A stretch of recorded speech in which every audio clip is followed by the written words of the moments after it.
Welcome to Musings of an Extrovert. My name is Dauphin. I am your host, and today I have a special guest. Zach, would you say hi? Hello, what's going on, guys?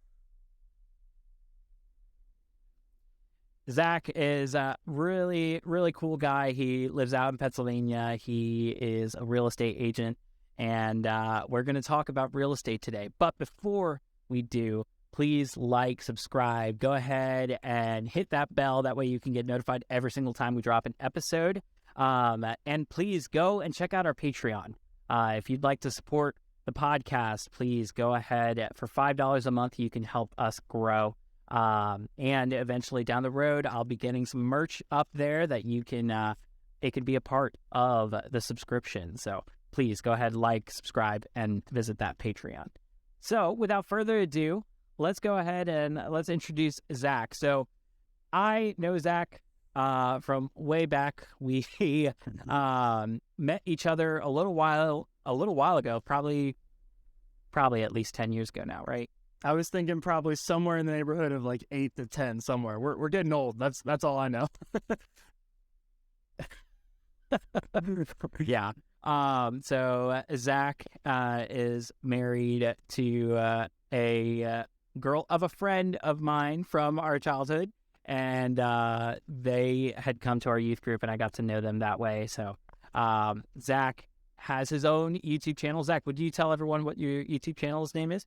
Yeah, so my channel is Zach Williamson Real Estate. I didn't come up with a very creative name yet. I'm still thinking about like a workshop and something more creative in there. But but it's Zach Williamson Real Estate, and basically it's all about your typical like top 5 reasons to stop renting, or here's some ways to win in the financial market this year. I just dropped one on the current housing market in the Harrisburg area for March. So there's a lot of like good tips and tricks, good real estate stuff on there, but it's all centered around specifically Central PA real estate, basically. I love it. Yeah, I saw you started your channel, and I think I watched an episode a little while. It was actually, I watched a couple of your shorts. Okay. And I really enjoyed them. So I was like, man, it'd be cool to get Zach onto the podcast. I've been doing Musings of an Extrovert for a little while, and probably I'm running up on a year now. I think March last year I did. Wow, I should do an episode of a reunion, a recap of the Musings of an Extrovert podcast. But yeah, so Zach, you are in Pennsylvania, obviously, Harrisburg, Pennsylvania area, and your whole podcast is about real estate. So we are going to be getting into a lot of stuff about real estate. But before we do, why don't you tell us a little bit about yourself? What are some of the fun things you enjoy doing? That you and your wife are pregnant, so that's a really big thing in your life. Why don't you give us a little bit of the lowdown on your life? Yeah, so basically, if you want to know who I am, I am a realtor, but I'm also a youth pastor, and I'm also a husband and a soon-to-be father. So that's kind of my big four, if you want to think about it like that. I pretty much my day-to-day life is all real estate. I'm making content. I'm serving clients. I have a bunch of clients I'm taking out to showings tonight. So I have a lot going on as far as the real estate side goes. But on Wednesday nights, I'm a youth pastor as well, and I preach from the pulpit, and I get up. We have a group of 15 kids, and they're awesome. But the real big thing that Darwin just mentioned is we have a baby on the way. So that's gonna be the really, really big time consumer for the foreseeable future. Got to take a little bit of time off if I can to get ready for the baby, but we're very, very excited. We're having a baby boy. We haven't told anyone the name yet, so the name is a surprise. So if you want to subscribe to my YouTube channel, you'll probably find out the name in a couple months there. But yeah, we're due in June 3rd. June 3rd is our due date, so coming up pretty fast, and we're very, very excited for this summer. Wife is taking off some time, and we're gonna have a blast. So yeah, that's awesome. Well, praise God. That's such a cool thing to hear. Babies are a huge blessing. I am excited for when me and my wife have a couple babies. I recently got married, so I'm very excited about being married. But yes, I'm very excited about that step in the future too. So praise God. I'm very happy for you guys. Yeah, thanks so much, man. And yeah, we're very excited. And there's, it kind of feels like on one hand, it feels like the end of an era. I'm leaving my young 20s and all the crazy, risky stuff you do where you're starting businesses and getting into all kinds of stuff. But at the same time, it's a start of a really cool new era. So we're really excited. So yeah, That's awesome. Yeah, so why don't we go ahead and dive right in first before we do? Why don't you give people how to contact you, where to find you? That way, if anyone wants to contact you about buying houses, they can contact you about that. If anyone wants to send you any questions about your YouTube channel, they can do that. So go ahead and give them some good stuff here.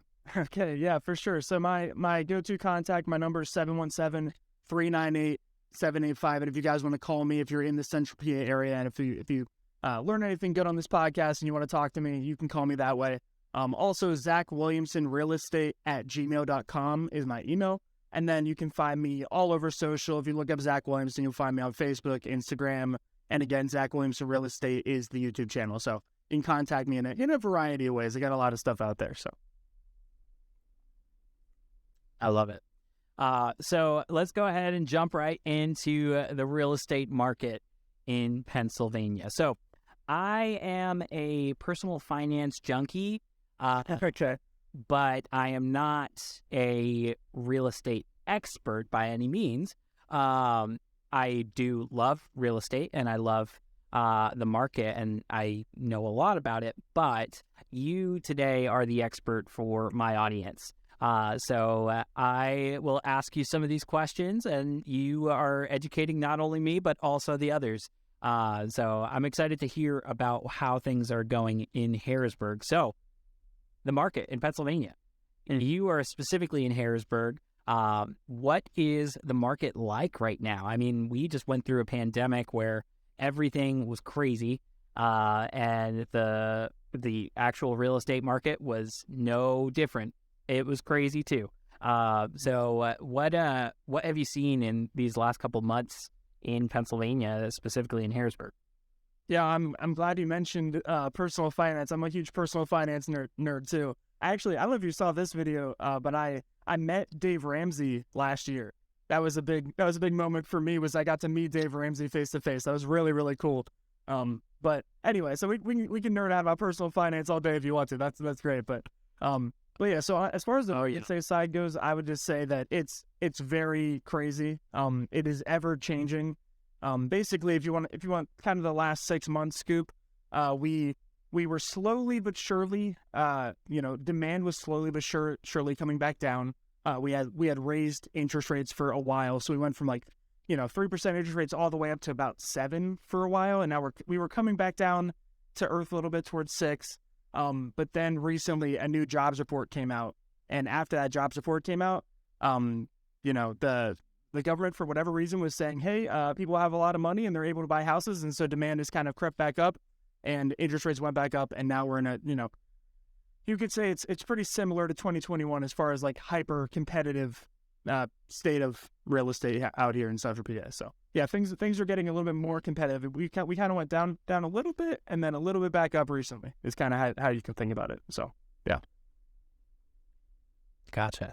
Would you share what is the median cost of a house in Harrisburg area?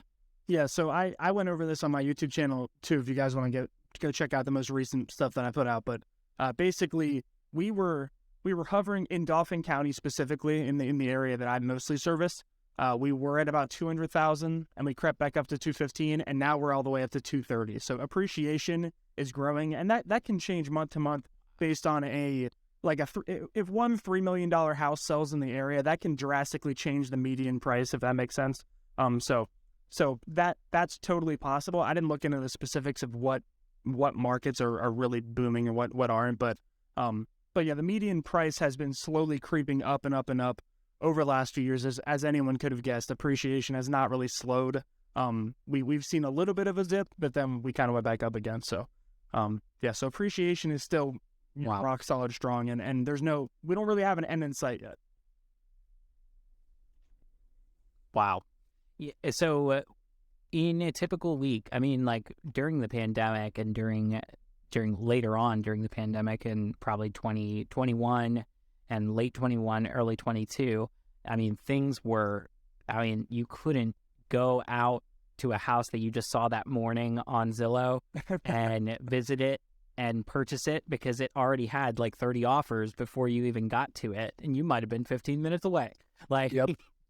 It was crazy. What is it like now? Is there a little bit more time? Like, can people go out and actually look at a house? Can they do inspections on a house?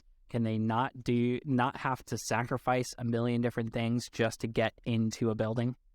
Yeah, so it's a little, I hate to say it, but it's a little complicated. So on one hand, average days on market has risen recently, which means that the amount of time on average that a home is sitting on the market has risen. But it's a little more complicated than that, unfortunately, as you could guess. So there's a big gap between what we would call quality inventory and not quality inventory. And so we have a lot of inventory that's been sitting that's, I would say, pretty staggeringly overpriced. It's overpriced to an extreme extent. And those houses have been sitting and kind of piling up. And a lot of people who have listings like that are not able to move off of them because maybe they have a mortgage that is so high that they need to sell it at that price. Maybe they got it in the last few years. And so we have a lot of not good inventory. And then any good inventory that comes up is still like it's a tornado. Like there's still like 20 people that show up for that house. For instance, I had a listing that I was going to see today, but it's already been under contract, and it's been about 30 hours. Like it's been about a day and a half, and they said we got an offer that was too good to refuse. So there's a really big gap right now, especially in my area where I service, where there's a lot of houses that are sitting. There's some stuff up there that's been up for 300 days, but then there's other stuff that will still get swallowed up in 24 hours. So it's very interesting. You can see what's priced to sell and what's not pretty quickly, and what's a good listing and what's not. And yeah, I would say it's very, very competitive for the right stuff, and there's still a lot of stuff you can get with inspections and with an appraisal and with all your conventional steps that's been on market longer than 30 days, 60 days. But anything that hasn't been, it's very competitive. So yeah. Wow, man, that's crazy to hear. I feel like from my recollections of Harrisburg, I akin Harrisburg a little bit to Norfolk. Harrisburg, I think, is substantially bigger, space-wise, but probably population right around the same, I would imagine. And in Norfolk, I mean, you have spots where, you might have a $600,000, $700,000 home, and then the street right next to it, it's a house that's like $200,000, $100,000 because it's run down. That's a fixer-upper, Yeah. And that, I feel like that's a lot of Harrisburg too, right? Yeah. That's honestly like we've talked about it a lot in my office, but fixer-upper, something that a traditional 3-bed rancher, 1 floor, used to run you about $100,000 if it was like a grandma house, if you want to call it that, about 100 to 120. Now those houses are about 220, and there's a lot of debate. And it's hard to say where we're gonna land, but there's a lot of debate on whether this is all just based on inflation. For instance, like you probably know this, a quarter of the dollars in the United States were created during the pandemic. So there's a lot of just money that's just inflating everything. Inflated prices of wood, inflated prices of everything you can think of, right? And so will we ever see the housing market go back down to 2019 prices? The answer is probably not. The answer is probably that appreciation is here to stay. It might slow down. It might get a little bit easier, but we don't have the inventory to make it go back down, if that makes sense. So yeah, and inventory is so huge right now. It's probably the most crucial piece, in my opinion, that I've seen. I mean, you just don't have starter homes for people. Most, and I think I was listening to a MSNBC Housing in America special where they were talking about how most banks and most builders are choosing to build bigger because the bigger homes, they produce a bigger profit in general. And most banks don't want to really give you a very small loan because they're not going to be profitable for them, you know. So that's a huge piece is the inventory. We don't have enough starter homes because people don't want to build them. They're not as profitable, which makes sense, you know. But that is a hard thing for people starting out for sure. What is probably the average income of the kinds of people that you've been able to put into homes? I think the average income, and this is a very it's a complicated question too, because I think the more pressing problem for a lot of people when it comes to buying their first home is actually their debt. So there's a thing called debt to income ratio, and this is a really, really big thing when you go to get a loan. And I've had people get a house who make $18 an hour working at Rutgers, but they never went to college, and so they don't have college debt, or they don't have a car loan or something like that. And so their debt to income ratio is actually pretty high because they have a high income, they don't have very much debt, and the bank will loan them some money, right? And the reverse problem, which is very, very weird. You'd think, oh, all these people going to college, getting good STEM degrees, they would be able to get a house, right? But a lot of them have $80,000 in student loan debt. And a lot of them bought a Lexus like last year, and they have, $35,000 in card loan. And so there's a lot of funky stuff that messes with your debt to income ratio. But I'd say if you had to take a stab at what the average income, it's probably normally a family or like a young couple, especially people that I work with are normally first time home buyers. And they probably make a combined about 110. So maybe 60 each, maybe 60, 55, somewhere like that. Yeah. Yeah, that sounds about where I would have thought. Yeah. Well, we will be talking more about real estate in just a second. But first, this is my first ad read, guys.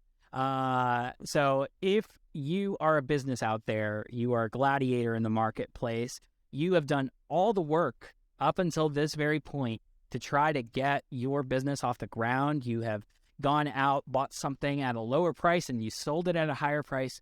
Way to go. You're doing really great. When you're in business, you need to think about the future. You need to think about how you're going to scale your business. And after word of mouth, you really need to start marketing. Marketing is so important.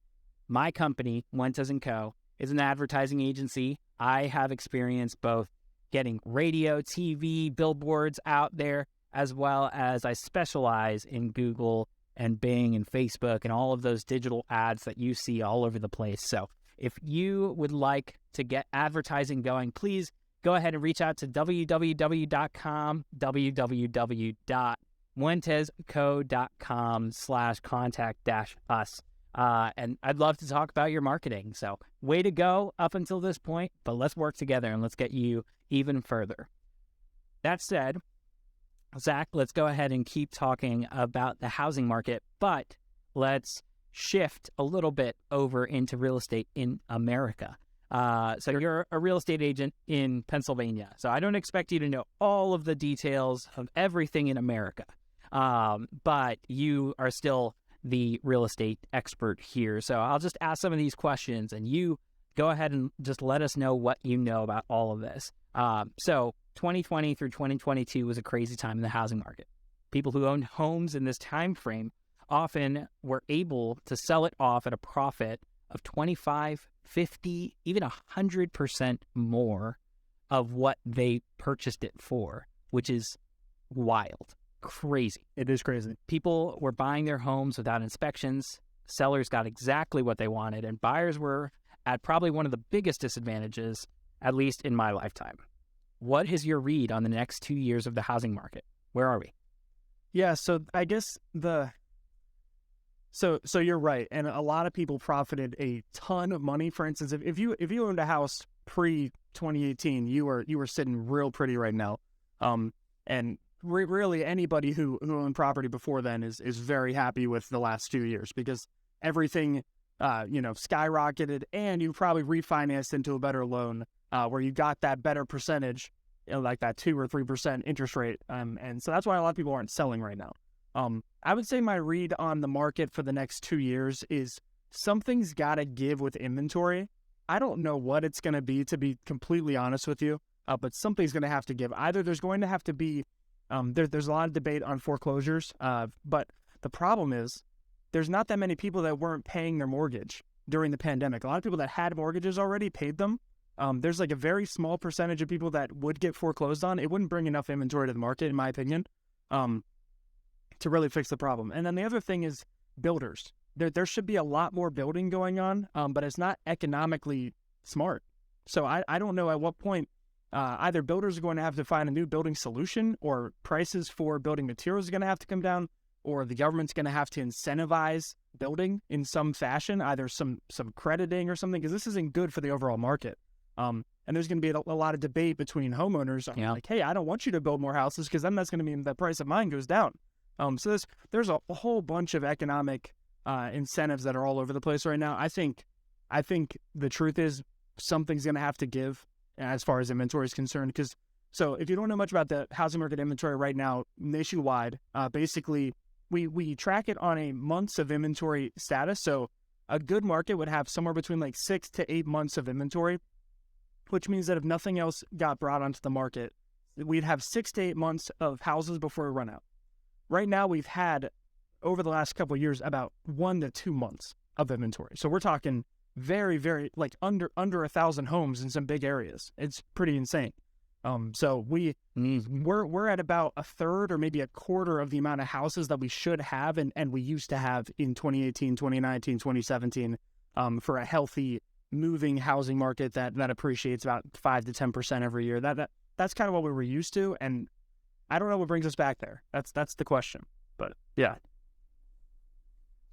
That's a really like tough position to be in for anyone out there looking for a house. If you don't have options, your prices go up. I mean, that's the nature of supply and demand, and so that's really interesting to know. So how do you guys actually track the inventory amounts? And do you guys track it in a regional inventory amount? Is it a local or is it national inventory amounts? How do you guys track that? So it's multifaceted. So for instance, if we have the MLS, the multi-listing service, and if you go in there, you can see the amount of houses on the market, and we typically have our MLS has like a amount it should be versus amount it is kind of listed out. And so, for instance, we might have in Dauphin County at any given time like 200 houses on the market when it should be like 800. Like that was kind of the gold standard back in the day. And so this is why every single house is continuing to go up, right? Because if there's a large amount of demand, because everyone's going to always need housing, right? And people eventually want to get out of the rent cycle, no matter when it is, no matter what part of their life they're in.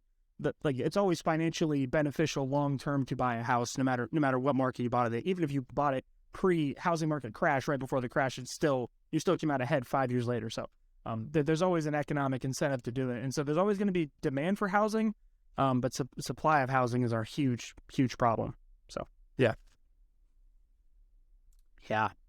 interesting. So, in your opinion, if you took a stab at it, which direction do you think that we would actually see a break in? Do you see any? Do you see builders actually trying to find solutions? Do you see the government making any choices that are pro, inventory in the market? What do you see? What have you seen while you've been around the market, around housing, around actually selling all of these properties? Yeah. So if I had to do some crystal ball analysis, this is kind of where I stand. Okay. And the one thing I didn't touch on much yet was that a lot of homes that were bought in 2020, 2021 were homes bought by investors specifically, and a lot of out-of-market investors. So a lot of rich folks in New York and LA are buying up houses in cash in central Pennsylvania, which is a huge problem, because basically we're just creating a bigger rental market, and a couple fish are getting fed while everyone else is like renting. It's not a good system to just have a lot of investors doing this. But one thing that I've noticed, and Zillow and Redfin and Realtor.com and a lot of these places were actually buying houses too. But a lot of them have started like mass selling, and there's a company called BlackRock, which is another big one. But they've started kind of mass selling off their inventory because they bought expecting higher returns than they were getting, because the appreciation rate has slowed a little bit. compared to where it was in 2021. And they were trying to make out on 2021 evaluations. They might end up losing some money. So, Yep. I think some of those some of those companies are going to have to end up selling. And I think that and a mix of building and a mix of whatever the government decides to do with this is going to have to be the solution. But yeah, it's really like what straw breaks the camel's back first is kind of where we're sitting. And I think everyone has theories on it. My theory is that there's going to be some kind of sell-offs from investors and probably at some point some government intervention, unless they decide like, hey, this is what the market's doing and you're gonna live in it. And yeah, I think in 5 years we're gonna look back and be like, oh, I can't believe I didn't see that coming. But for now, it's hard to tell what it was.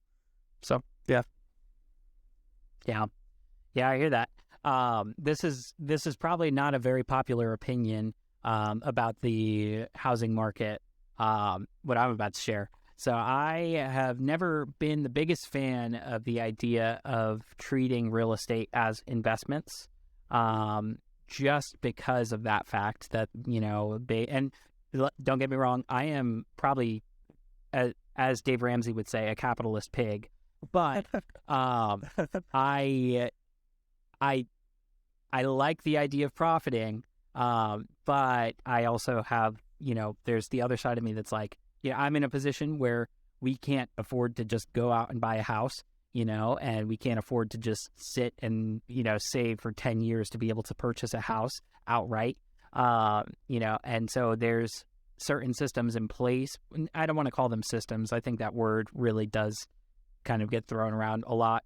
Sure. But there's certain methods, certain ways that people view their like housing for particularly large investors who have excess capital, excess cash to be able to go and put it into an asset like real estate, and they will do it because it's going to be profitable. So how to incentivize against doing that and doing other things is a very difficult thing conceptually to try to like present to anybody. But that's something that I've always thought about. I've always felt that way about it because I was like, man, there's so many little people who can't actually get a house without either taking out excessive amounts of debt or they, are just stuck in the rent cycle for a very long time, So that's one, probably an unpopular view of the housing market because everyone our age wants to house hack. They want to go buy the house and rent it out and have someone else pay off their mortgage. But that's the exact same thing that a big, large investor is doing. Just you took on more risk by taking out the mortgage on it than the large investor did. But, I think I will likely own rental property in the future because I realize what we're in and what world we live in. Yeah. But conceptually, that idea has always been in my mind, like, what are your thoughts on that? Yeah, no, that's actually a really, really interesting thing. And I've actually, I kind of hold a similarly unpopular take as you do. I think the commodifying of houses to act kind of like stocks is not the best thing. It's not, there's definitely some negative that comes out of that. Obviously, people continuing to rent and then make someone else inherently a lot wealthier is probably not the greatest thing in the world. There's definitely other avenues that we should look toward for investing. But what you said at the end is kind of the position that I hold, is that I think you do the best within the system that you're in while advocating for a better system. That's kind of the way that I looked at it. And I know I use the buzzword system a lot in there, but you understand what I'm saying. Like, I think too, obviously this is the world we live in, and it's unfortunate that, it seems like it's a way for wealthy people to get wealthier in a lot of cases. And that is the truth. That's why 90% of millionaires own real estate, right? So there's a reason that they do it. But, yeah, Yep. I definitely, I understand where you're coming from. Yeah. So we'll kind of go into a little bit of other conversation here. Thank you so much for actually, sharing your expertise with us. And I hope that you find a ton of customers, that the Lord opens up the doors for people that need houses and can come to you. I will definitely be sharing their information with you if I know anyone in Pennsylvania looking for a home. So what is next for you? What's kind of the vision? I know you started your YouTube channel not too long ago, and you've been really, we were just talking before we started that you've been getting your space set up perfectly for it. And so what is next? Yeah, so my big goals for the future are just to continue growing. And one thing I didn't get to mention on here is that I really particularly love working with first-time home buyers. Part of, and I don't mean to go back to this topic we were just talking about, but yeah, one of the things that I love about it is that buyers don't pay commission, and so I really love that I get to help young people actually navigate this insane market and actually get to figure out what makes sense for them, how can they get a home for an actual affordable rate with an affordable payment and get it for the least amount of money down. And I love working with young first-time home buyers because of that.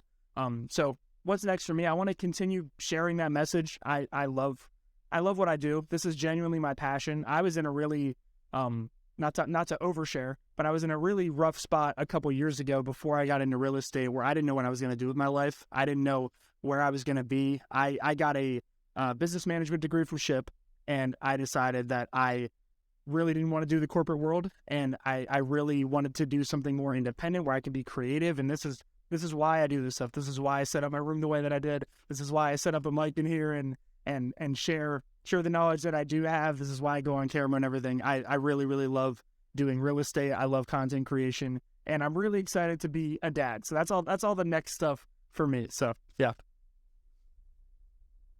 That's awesome. Yeah, I'm excited for you to be a dad. I think just from our short conversations and what I do know about you, I think you're going to make a great dad. It's gonna be a really fun time, and especially for a young son.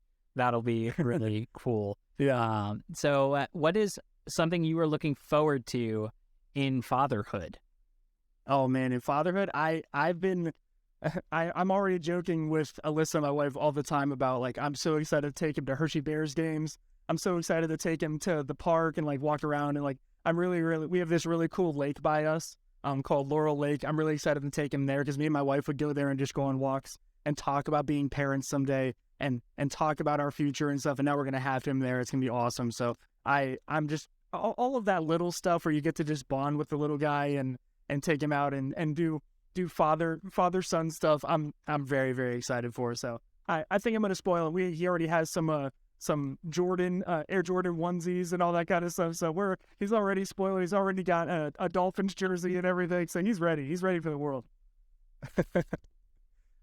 I love it. So are you guys Dolphins fans in the house, I assume? Yeah, I'm a Dolphins fan. It's complicated, but my dad was a Dan Marino fan when I was growing up, and so he got me a Dan Marino jersey when I was a little kid. And so I'm trying to indoctrinate my kid already with a little he has a little Williamson Dolphins onesie already. So yeah.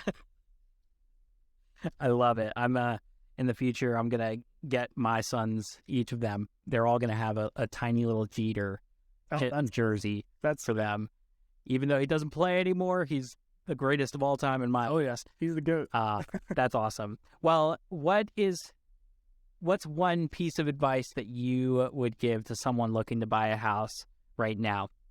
I think we talked a lot about the market, and a lot of people love to talk about timing the market and thinking about the best monetary strategy for you. But here's something that if you're listening to this, you're like, I want to buy a house, but I don't really know anything yet. Here's what you do need to know, okay? Long-term investing pretty much always works. So here's what you do. You find a house that you like, that you're going to be happy in, that you and your family are going to fit. And if you want to grow a family, maybe an extra bedroom or two, and you stay there long-term. That's really all you need to know. Like that is the basics of owning a home as a primary residency. Owning a home over 7 years almost always makes sense. So I would say just find something that makes a lot of sense for you. Find something that you're going to love. Find something that's going to make sense with your family and where you're going to be happy and where you want to settle long term. And just get the house when it makes sense for your life. Don't think about don't get super stressed about interest rates went down 0.5% or they went up 0.5%. Getting in all the weeds is for me, for people like who are in real estate, or where we can focus on all that stuff and give recommendations based on that. But for your family, just think about when it makes sense for your family. Don't worry about all the crazy heady stuff. That's great advice. I would concur with that. Definitely think about when is right for you guys, and you guys go through, and all the rest will work out. I mean, the Lord's going to take care of his children all the time. So, well, thank you, Zach, for joining me on Musings of an Extrovert. It's always fun having guests on the podcast. So I loved doing this. To everyone else out there who is listening, Zach, would you let them know all your contact info one more time so that way they can reach out to you if they'd like to reach out? Sure. So if you're in the central PA area, or you know someone who's there and they're talking about buying a house or selling a house, or whatever's going on, you can call me at 717-398-7858. That's my personal mobile phone number. I always pick it up. It's sitting right in front of me right now. I just got 3 texts that I have to answer after this. My email is zachwilliamsonrealestate@gmail.com. And then again, you can find me on all socials. I'm on Facebook, I'm on Instagram, I'm on TikTok. Zach Williamson Real Estate is my YouTube channel. I'd love if you guys checked it out. If you're interested in learning more about real estate, I'd love it to see you over there. So awesome. Well, thank you everyone who was watching. I hope you really enjoyed the podcast, and I hope you have a wonderful day. see ya.